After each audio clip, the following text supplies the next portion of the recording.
इनकलाब, वंदे वंदे। आप सब लोगों का बहुत बहुत शुक्रिया। सिट डाउन हो जाइए भाई, प्लीज सिट डाउन। आइए सब।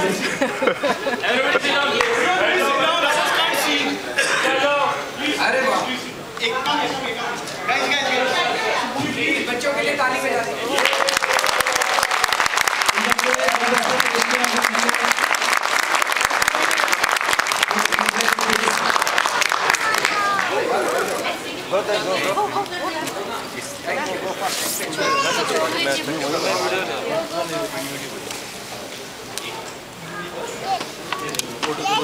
भारत माता की जय, भारत माता की जय।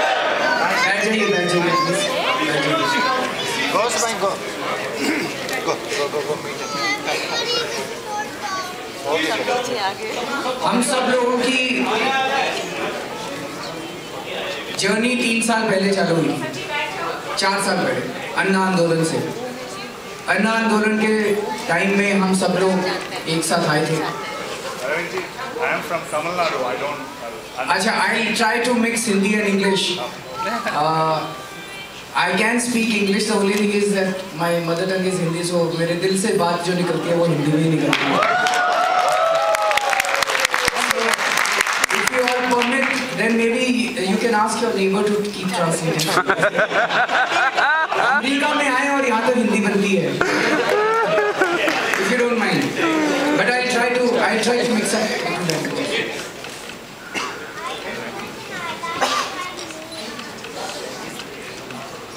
पिछले 3 साल में in the last 4 years we all have traveled together, and nothing would have been possible without your contribution, without the contribution of NRIs, without the contribution of our fellow citizens living abroad. So I was supposed to come to US long back. There has been a long demand, but I just couldn't find time. So today I am here before you to thank you. But I shouldn't thank you, I should congratulate you, because it's not my fight, it's our fight. So I want to congratulate you. पिछले 3-4 साल में there are a lot of NRIs who left their jobs and they came to India.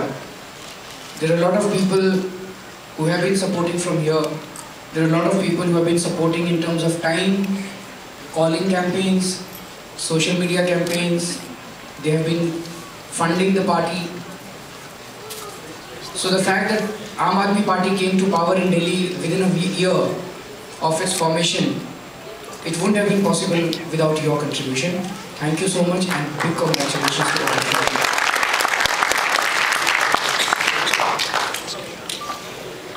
हम लोगों ने 4 साल पहले ये journey एक साथ शुरू की थी।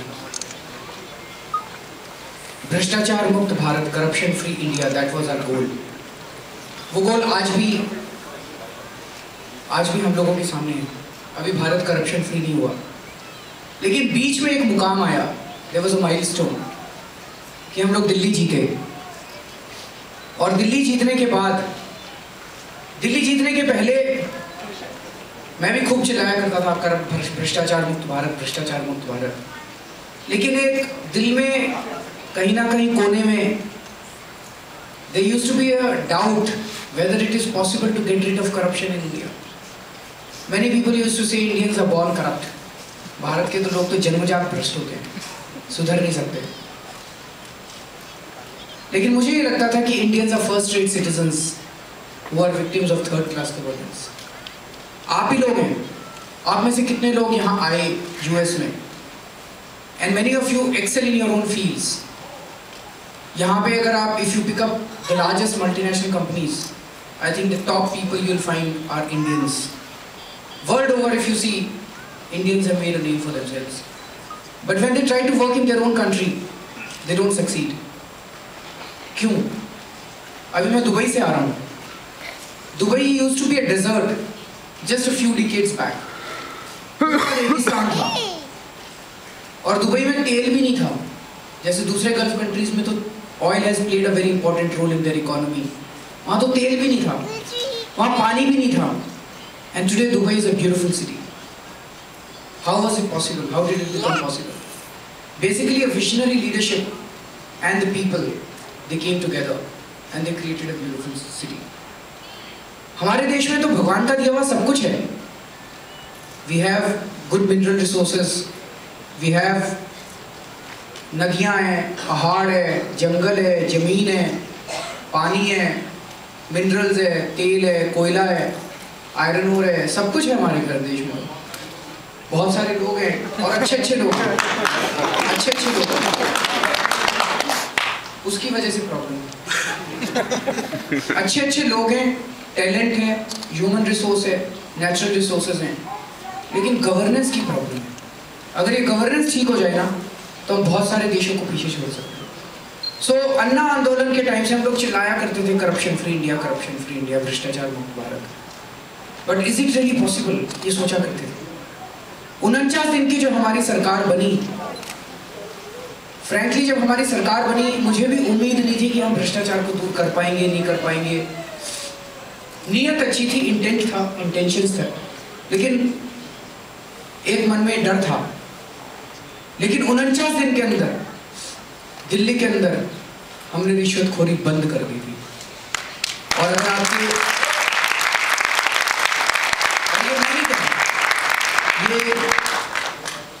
वहाँ के लोग बोलते हैं, दिल्ली में अगर आपके दोस्त हों, रिश्तेदार हों. करेक्ट.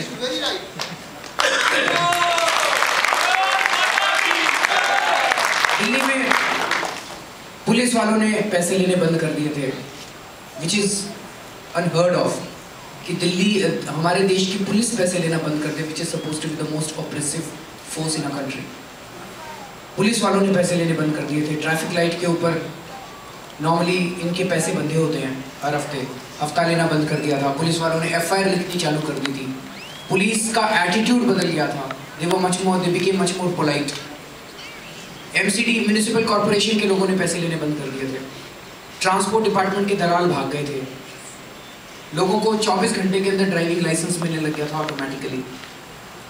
सरकारी अस्पतालों में दवाइयाँ पहले बेची जाती थी, वो पहले चोरी हो जाती थी, वो सारी लोगों को दवाइयाँ मिलने लग गई थी. बहुत सारे सुधार अचानक हो गए थे 49 दिनों में. तो ये एक अब कॉन्फिडेंस है. पहले पिछली बार सरकार जो बनाई उसके पहले रोमांटिसिज्म था, जज्बा था, इच्छा थी, इंटेंट था, जुनून था. 49 दिन की सरकार चलाने के बाद आज हमारे अंदर कॉन्फिडेंस है कि भारत भ्रष्टाचार मुक्त हो सकता है.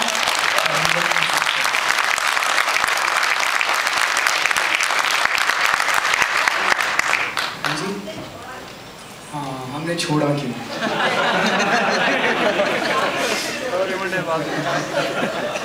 कोई नहीं, आ जाएंगे, फिर आ जाएंगे. बड़ी सरकार.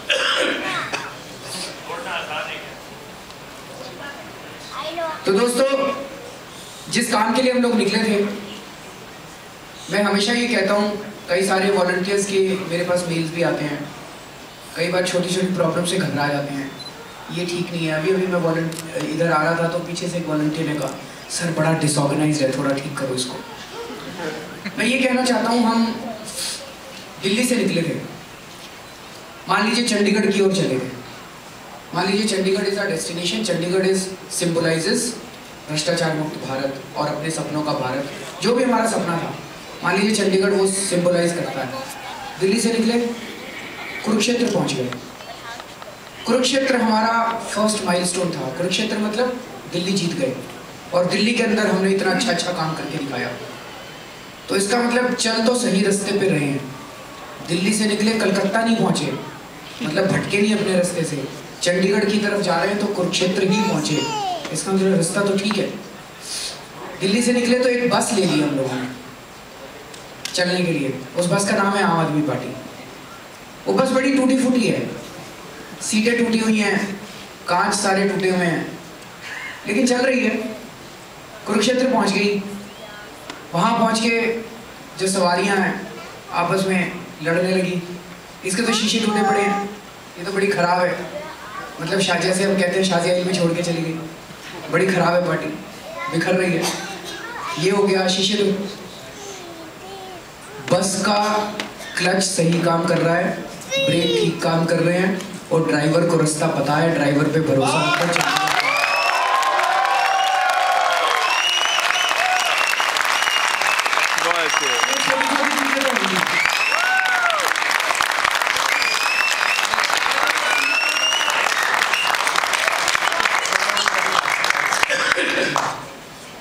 बहुत सारी चीजें होंगी और बहुत सारी चीजों को बढ़ा चढ़ा के भी कहा जाएगा। बिजनेस क्लास में क्यों चलते हैं? हाँ, आज तो वो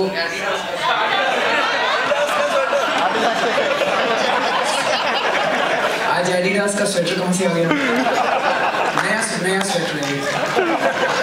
So this will be a breaking news. Arvind ji, हमारे देश में घरों तो ये करने की कोशिश करेंगे, ये ओवरऑल पिक्चर समझने की कोशिश कीजिए। आपने इस देश की सबसे बड़ी ताकतवर शक्तियों को ललकारा है। उनका ओवरऑल एक मैसेज क्या देने की कोशिश कर रही है? फर्स्ट मैसेज ये देने की कोशिश कर रहे हैं, पार्टी बिखर रही है। कभी कहेंगे शाजिया छोड़ के चली गई। मुझे जैसे इंटरव्यूज देता हूँ मैं, तो कहेंगे शाजिया छोड़ के चली गई, आपकी पार्टी बिखर रही है। मैंने कहा कैसे बिखर रही है? लोग छोड़ के जा रहे हैं। मैं कहा कौन कौन छोड़ के गए? शाजिया गई। मैंने कहा ठीक है, दूसरा? फिर दूसरा उनके पास नाम नहीं है। मैं कहा भाई आपके टीवी चैनल में भी पिछले 1 साल में कितने लोग छोड़ के गए होंगे? कई लोग छोड़ के गए। जब आप पार्टी बनाते हो, कोई कंपनी खोलते हो, कोई बड़ा ऑर्गेनाइजेशन करते हो, लोग तो जाते रहते हैं, आते रहते हैं, अलग अलग लोगों के। कोई नाराज होके भी जाता है, कोई ग्रीनर पास्चर्स के लिए जाता है, कोई अलग अलग लोगों के अलग अलग होते हैं। एक आदमी छोड़ के गया, 30,000 वॉलंटियर्स ने ज्वाइन किया। वो नहीं दिखता कि 30,000 वॉलंटियर्स ने ज्वाइन किया। तो इससे घबराने की। दूसरा, ओवरवेलमिंगली मैसेज ये देने की कोशिश कर रहे हैं कि मतलब लोगों को कंफ्यूज करने की कोशिश की जा रही है। जैसे बीजेपी के पास आज कोई एजेंडा नहीं है। हम लोग कहते हैं, दिल्ली डायलॉग तो सब लोगों को पता होगा, सबको पता है। हम लोग कहते हैं हम दिल्ली के अंदर 20 नए कॉलेज खोलेंगे। बीजेपी कहती है हम लड़कियों को जीन्स नहीं पहनने देंगे। हम कहते हैं हम दिल्ली के अंदर महिलाओं की सुरक्षा के लिए पूरी दिल्ली में सीसीटीवी कैमरा लगाएंगे। वो लोग कहते हैं हम वैलेंटाइंस डे नहीं मनाने देंगे। That is the difference between the two parties. So पहले कांग्रेस थी जो भ्रष्ट थी, अब बीजेपी है जिसका कोई एजेंडा नहीं। सो हमारा जो रास्ता है, हमारा जो मकसद है, वो मकसद आज भी उतना ही रेलेवेंट है और हम सब लोगों को मिलके करना है। और मैं 49 दिनों में हमने बहुत सारे काम किए थे। आप कहेंगे मैं पूरा दिन गिनवा सकता हूँ, पर एक फिल्म बनाई है मनीष ने, बहुत अच्छी फिल्म है, you all have seen that film. तो वो फिल्म आप लोग खूब सर्कुलेट कीजिएगा। आपको मैडम का एक क्वेश्चन था कि हमने इस्तीफ़ा क्यों दिया। मैडम 49 दिन में पहली चीज़ तो ये आपको पता है, हमारे पास पूरी मेजॉरिटी नहीं थी। अगर पूरी मेजॉरिटी होती हम किसी हालत में इस्तीफ़ा नहीं देते। हम लोगों ने राजनीति क्यों ज्वाइन की थी? हम लोगों ने राजनीति ज्वाइन की थी व्यवस्था परिवर्तन के लिए, सिस्टमिक चेंजेस के लिए। 49 दिनों में हमने बहुत अच्छे काम किए, व्यवस्था नहीं बदल पाए। गुड गवर्नेंस दी हम लोगों ने, we provided good governance, but we could not change the systems. जितने काम हमने किए, जैसे हमने इस्तीफा दिया वो सारे काम उन्होंने पलट दिए। बिजली के बिल आगे किए थे, इस्तीफा देती उन्होंने बिजली के बिल फिर से बढ़ा दिया। पानी फ्री किया था, इस्तीफा देती उन्होंने पानी फिर बढ़ा दिया। हमने भ्रष्टाचार कम किया था, वो हेल्पलाइन शुरू की थी करप्शन की, इस्तीफा देती उन्होंने हेल्पलाइन बंद कर दी। जितने काम हमने किए थे सारे के सारे काम उन्होंने उल्टे कर दिए इस्तीफा। इसीलिए व्यवस्था परिवर्तन के लिए हमें लेजिस्लेचर के अंदर मेजॉरिटी चाहिए थी। हम लोग स्वराज का बिल पास करना चाहते थे, हम लोग लोकपाल बिल पास करना चाहते थे, हम लोग कई सारे दूसरे बिल पास करना चाहते थे। वो हमारे पास मेजॉरिटी नहीं थी। आपने देखा कि किस तरह से कांग्रेस और बीजेपी वाले इकट्ठे हो गए। उस टाइम हमने ये सोचा था कि अब अगर हम इस्तीफा देते हैं, कल चुनाव हो जाएंगे और इस बार अपने 50 सीट आएंगी। हमने ये नहीं सोचा कि ये लोग इस्तीफा देने के बाद चुनाव ही नहीं कराएंगे, राष्ट्रपति शासन लगा के छोड़ देंगे। वो 10 महीने तक उन्होंने 11 महीने तक राष्ट्रपति शासन लगा दिया। This was a wrong political assessment, that was a mistake. तो ये गड़बड़ थी। और इस बार इस्तीफा नहीं देंगे। ठीक है? और I want to understand every bit of what you speak. Can you speak more in English? yeah, I'll try to do that. We will put subtitles after. Excuse me. I have a question. हाँ, yeah. So, I will not speak much. I will like to take questions from you. yeah. So, I have been following your interviews on YouTube, and post your resignation. Initially, the impression I got was you were very confident of having resigned. But over time, you know, I get the impression that you regret having resigned. Is that so? And if you do regret, then what would you have rather done as opposed to resigning? I think we should have consulted the people. No, but then you didn't have, as you said, you didn't have the majority. So you would not have been able to bring the systemic changes in any case. With, you know, had you not resigned, had people said don't resign, you would have continued to do, and maybe you would have had to make some compromises. That wouldn't have helped. So I mean, but the point I'm trying to make is that I understand your question. This is exactly what the people are saying. The people today are saying that you provided very good governance in those 49 days. We want that governance back. The systemic changes that you're talking of, Lokpal Bill, Swaraj, etc., etc., they are saying that could wait for some time. But at least we had started getting relief at that time. They got relief from bribery, they got relief from corruption, they got relief from rising prices. So that is the reason that they are angry with us. They said you should have continued, provided good governance as long as you were there, and whenever you had a majority, you could have brought the systemic changes. That is the majority opinion. That when I'm interacting with people, that is exactly what they are saying.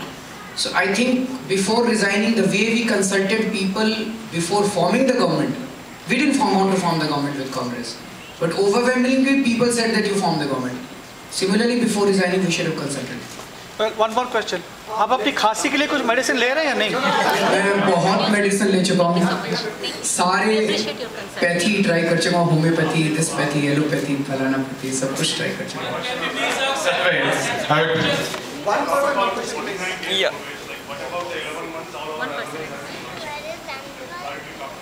हाँ, right. भूल जाते हैं लोग. What he says is कि आप 49 दिन की बात करते हैं, लेकिन पोस्ट 49 दिन भी हमारे MLAs ने काफ़ी काम किया है. One is that all of us know that every MLA gets MLA Development Fund. So MLA Development Fund, normally MLAs spend out of their own whims and fancies. They don't consult the people. Our MLAs actually held Mohalla Sabhas in every area. And they consulted the people and they made the priority list of items according to the needs of the people, demands of the people. And our MLAs have been with the people, amongst the people. When I go and meet people, तो लोग बताते हैं कि सारा दिन हमारे बीच में घूमते रहते हैं हमारे MLAs, barring a few MLAs, and they have done a lot of work. I'll request that we'll keep very short questions, so that Arvind ji can get a time and he can walk around and meet each of you, talk to you personally. Sure. So let's keep it very so. And you know that I will want to take this 30 seconds of story. We can't hear you. Initially when I came to US, Initially when I came to US, जब मैं पहली बार America आया था तो मेरे जो उन्होंने बोला था कि मेरा अमेरिका में जाके क्या करता है, वहाँ जाके पैसा कमाएगा, सब कमाएगा, मगर तेरे जो रिश्तेदार है, दोस्त है, सब कुछ है, सब इधर है, साल में 1 साल आता है, बाकी कुछ नहीं है, लाइफ नहीं है.